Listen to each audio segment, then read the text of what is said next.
성경의 숲을 걷다. 오늘은 시편 36편입니다. 시편 36편은 악인들과 대조되는 하나님의 신실하심을 간절히 구하는 내용을 다루고 있습니다. 악인들은 마음속으로 하나님은 없다라고 말하며 항상 죄악을 생각하지만 하나님은 신실하시고 생명의 근원이 되시는 분이기 때문에 언약 백성이 온전히 신뢰할 수 있다는 기도를 보여주고 있습니다. 먼저 1절에서 4절까지 악인들의 파괴적인 특성을 묘사하는데요. 이 악인들의 문제는 어디서 시작된 걸까요? 바로 그들의 마음에서 시작되었습니다. 의인의 마음은 하나님으로 가득하지만 악인의 마음에는 하나님을 두려워하지 않고 온통 죄악에 대한 묵상만 가득합니다. 악한 생각으로 가득한 마음에서 교만이 강물처럼 흘러 자나깨나 악한 말을 하고 악을 행할 일만 생각한다는 거예요. 5절에서 9절까지는 헤아릴 수 없는 하나님의 신실하심을 찬양하는데요. 여기서 사용된 표현들은 1절에서 4절까지 악인을 묘사하기 위해 사용된 표현들과 극명한 대조를 이루고 있습니다.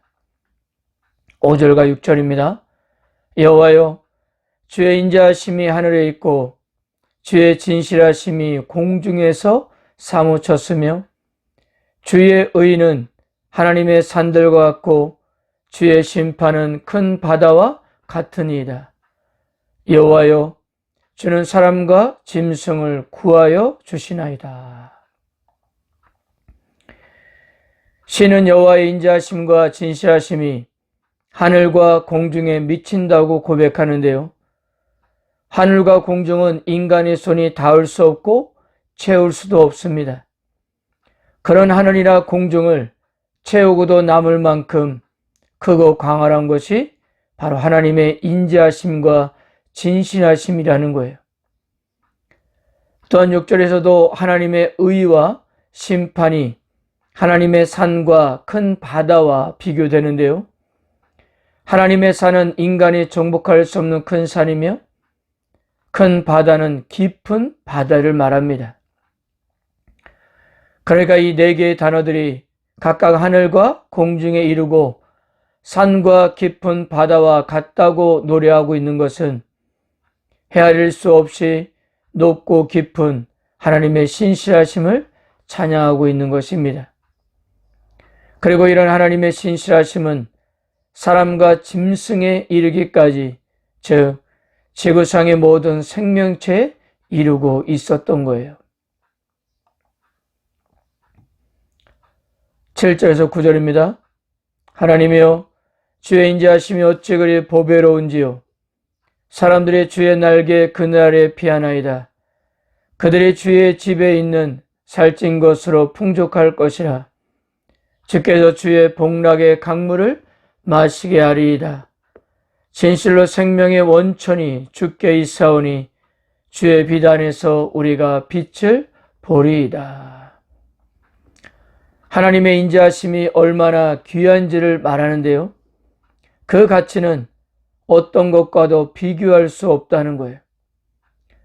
보배롭다고 번역된 약하르는 희귀한, 귀중한, 고귀한이라는 뜻입니다. 물론 이 단어는 사람과 사물에 모두 사용되는데요.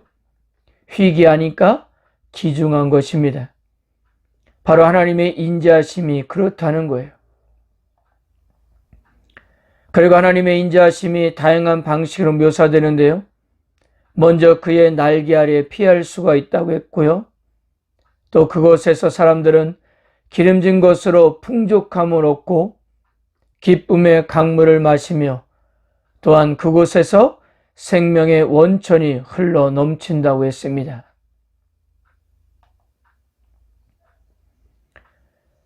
마지막으로 10절에서 12절까지 의인을 위해서 하나님께 호소합니다.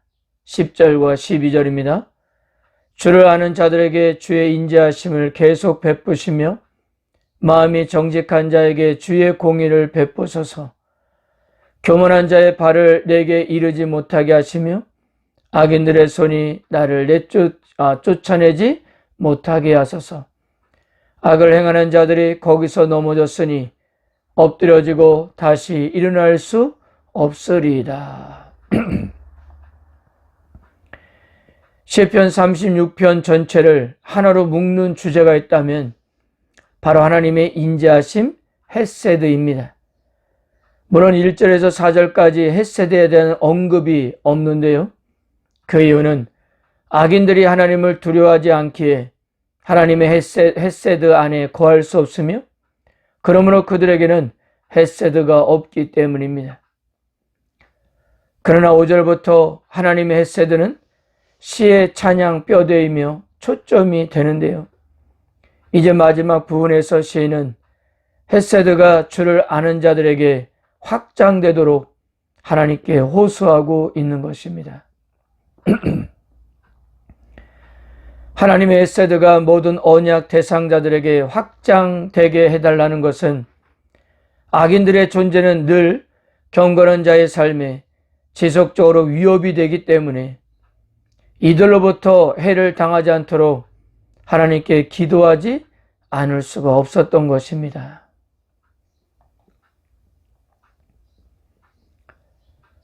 사랑하는 성도 여러분, 세상을 살다 보면 세상이 어찌 이리 악할까라는 생각을 자주 합니다. 온갖 악행을 저지르면서도 착한 적을 다하고 간사한 개교로 약자들의 등골을 빼먹으며 더 나아가 자신의 유의를 만족하거나 자신의 성공을 위해 사람의 목숨까지 너무 가볍게 취급하는 사람도 있습니다. 우리 사회의 면면을 보아도 그렇고 인간 역사를 대충 살펴보아도 그렇습니다. 사람이 얼마나 악한가에 새삼 놀라지 않을 수가 없는데요. 그렇게 악한 것에는 그들의 마음속에 하나님에 대한 두려움이 없기 때문이었어요. 그래서 오늘 3절을 보면 그 입에서 나오는 말은 죄악과 속임이라. 그는 지혜와 선행을 그쳤도다. 악인들의 입에서 나오는 것은 온갖 죄악과 속임이고 지혜와 선행을 그쳤다 하는데요.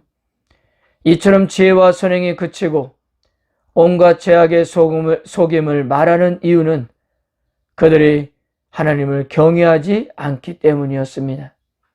즉 하나님을 두려워하지 않기 때문에 그들의 죄악은 계속적으로 반복될 수밖에 없었던 거예요. 근데 시인과 오늘 우리들은 이런 시대 속에서 살아갈 수밖에 없는데요. 그러나 하나님의 인자하심, 즉 헤세드는 당신의 언약 백성들에게 한 약속을 정성스럽게 지킨다는 것이었어요. 비록 마음에 하나님에 대한 두려움이 손톱만큼도 없는 사람들 한가운데서 하나님은 당신의 백성들을 홀로 내버려 두지 않으시고 돌보신다는 사실입니다. 그러므로 우리들은 잠언에서 가르친 대로 하나님을 두려워하는 것, 즉 여호와를 경외하는 것, 바로 그것이 참된 지혜의 출발이라는 사실을 기억하고 오늘 하나님께서 주신 지혜를 가지고 죄악의 유혹에 빠지지 않고 하나님의 공의를 따라 살아가는 하루가 되시기를 바랍니다. 오늘도 하나님은 당신의 자비하심으로 우리와 함께 하십니다.